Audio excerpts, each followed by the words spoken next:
Universe universe universe, I don't like it, I avoid. Universe likes me, I.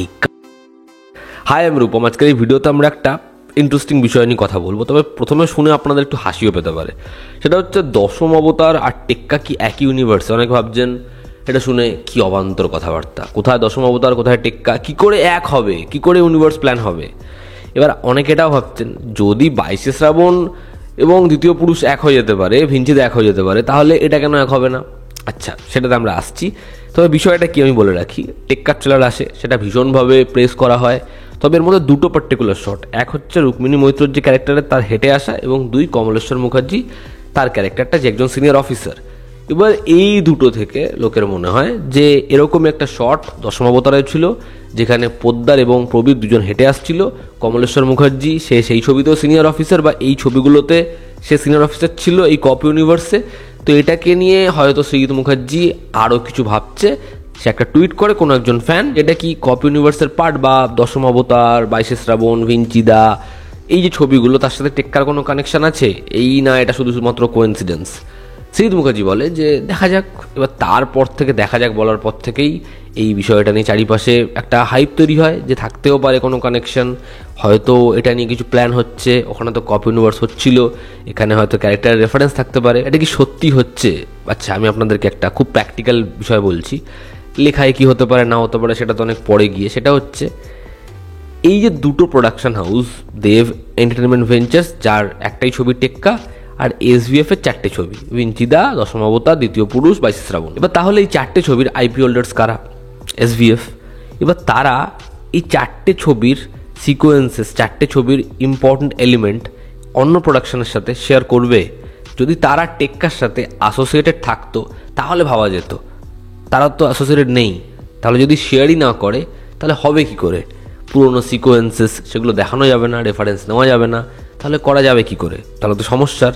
আচ্ছা, এবার আপনারা অনেকে মনে করবেন লোকে এই কানেকশনগুলো কেন খোঁজে। দেখুন, আমি এটার মধ্যে কোনো অন্যায় দেখি না, কোনো ভুল দেখি না। আজকে সব ইন্ডাস্ট্রিতে প্রত্যেকটা ছবিতে শেষে একটা করে পোস্ট ক্রেডিট সিন, প্রত্যেকটা ছবিতে এর কেমিউ, ওর কেমিউ, তার কেমিউ, পারলে আপনার আমার কেমিউ থাকে। ইউনিভার্স বানানোর চেষ্টা সবাই করছে এবং এটাতে কোনো ভুল নেই। এটা একটা বিশাল বড় স্ট্র্যাটেজি। ফ্যান্সরা নিজের মতো করে প্রচুর থিওরি বানায় যে কোনো ছবির ক্ষেত্রে। সেই পরিচালক হয়তো একটা ইন্ডিভিজুয়াল সিনেমা বানাচ্ছে, তারও থিওরি আছে। রোহিত শেট্টির আলাদা ব্যাপার। যাই হোক, তো থিওরি তৈরি করছে ফ্যান্সরা, তারা মজা পাচ্ছে। তো এখানে কোনো সমস্যা নেই যদি কোনো ফ্যান্স দুটো ছবির মধ্যে কানেকশন খুঁজে পায়। এটাতে কি সমস্যা? এটা তো মানে ভালোই যে সে নিজের মতো করে একটা থিওরি দিচ্ছে।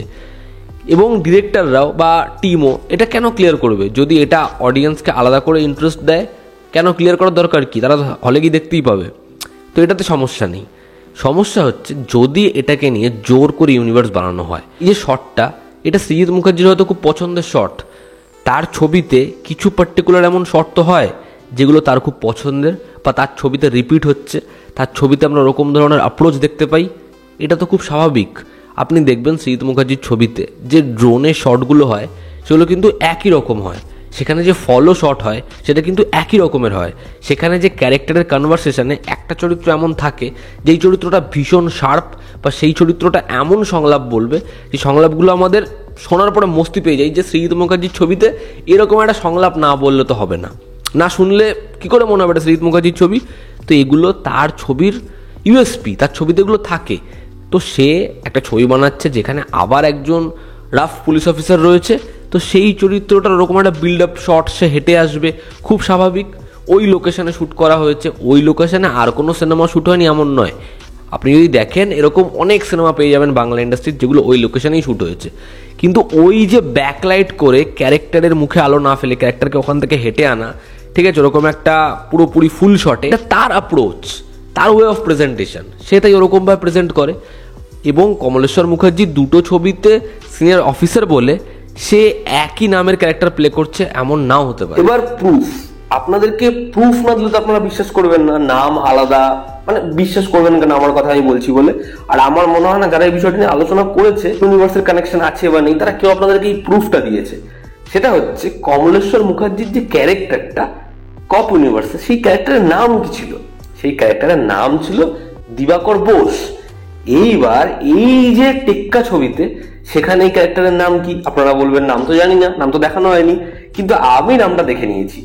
এই যে ছোট্ট একটা সিকোয়েন্সে কমলেশ্বর বাবুকে দেখা যাচ্ছে, আমরা যদি খুব ভালো করে তার এই টাইটেলটা দেখি তাহলে বুঝতে পারবেন সেটা হচ্ছে মজুমদার। তার নাম কপ ইউনিভার্সে বোস, সেইখানে মজুমদার, তা দুটো এক হয় কি করে?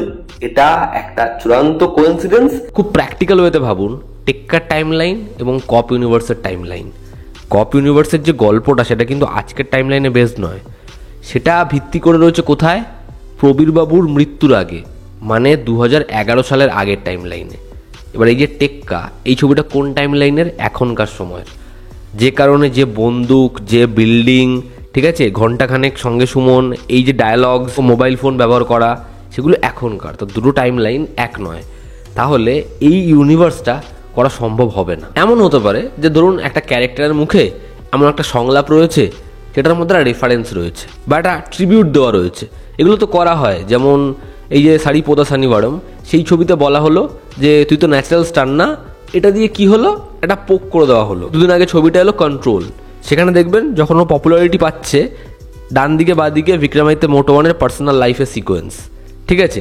তো এই যে পরিচালকের প্রিভিয়াস কাজকে একটু পোক করা, একটু ট্রিবিউট দেওয়া, একটু হিন্ট দেওয়া, এই জিনিসপত্রগুলো আমরা বাংলাতে দেখি না বা হয় না। এরকম ধরনের জিনিসপত্র আমরা টেক্কায় দেখলেও দেখতে পারি। তার মানে এই নয় যে এই দুটো ছবিকে বা ওই কপ ইউনিভার্সের সাথে টেক্কাকে কানেক্ট করা যাবে, বা কানেক্ট করলে বিষয়টা খুব একটা ভালো হবে। সব ছবি ইউনিভার্স হবে, সব ছবি একটা ছবি আরেকটা ছবির সাথে কানেক্ট করতেই হবে, পুলিশ অফিসারের চরিত্র রয়েছে বলে বা একই রকম সিমিলার ক্যারেক্টার রয়েছে বলে ব্যাপারটা ঘেটে যায়। এবং আরও একটা বিষয়, টেক্কাতে যে ক্যারেক্টারটা টোটা রয় চৌধুরী করছে, সেই চরিত্রটা কিন্তু পরমব্রতকে অ্যাপ্রোচ করা হয়েছিল। তা মনে হয় পাকরাশি ওরকম একটা চরিত্র করতো। তো ব্যাপারটা ইনিশিয়ালি লেখার প্রসেস থেকে, অ্যাপ্রোচ করা থেকে পুরো বিষয়টা ঘেটে যেত না। সম্পূর্ণ একটা কোইন্সিডেন্স, এই দুটো বিষয় মিলে যাওয়া এবং পরিচালকের চয়েস ওরকম ধরনের শট রাখার, ব্যাস এইটুকুই। এবং আমার তো বরাবর মনে হয়, আমি আগেও বলেছি, না প্ল্যান করে পোস্ট ক্রেডিট রাখা, কেমিউজ রাখা, জোর করে সেকেন্ড পার্টের জন্য গল্প নিয়ে যাওয়া, ইউনিভার্স বানানো, এগুলো ঠিক নয়। এবং এই যে পন্থাটা একে একে সবাই অবলম্বন করছে, আমাদের এখানে না, আমি সাউথের কথা বলছি, হিন্দির কথা বলছি, আমাদের এখানেও হতে পারে, সব জায়গায় করছে, তারাও করতে পারে, সেটা কিন্তু একদিন ফুরিয়ে যাবে, মানে খুব শীঘ্রই ফুরিয়ে যাবে। এত পরিমাণে হচ্ছে তো আমার মনে হয় না যে টেক্কার ক্ষেত্রে সেটা হবে। এতে আপনাদের কি অপিনিয়ন জানাবেন? জনতা আমাদের পাশে আছে। আবার দেখা হচ্ছে, টেক কেয়ার।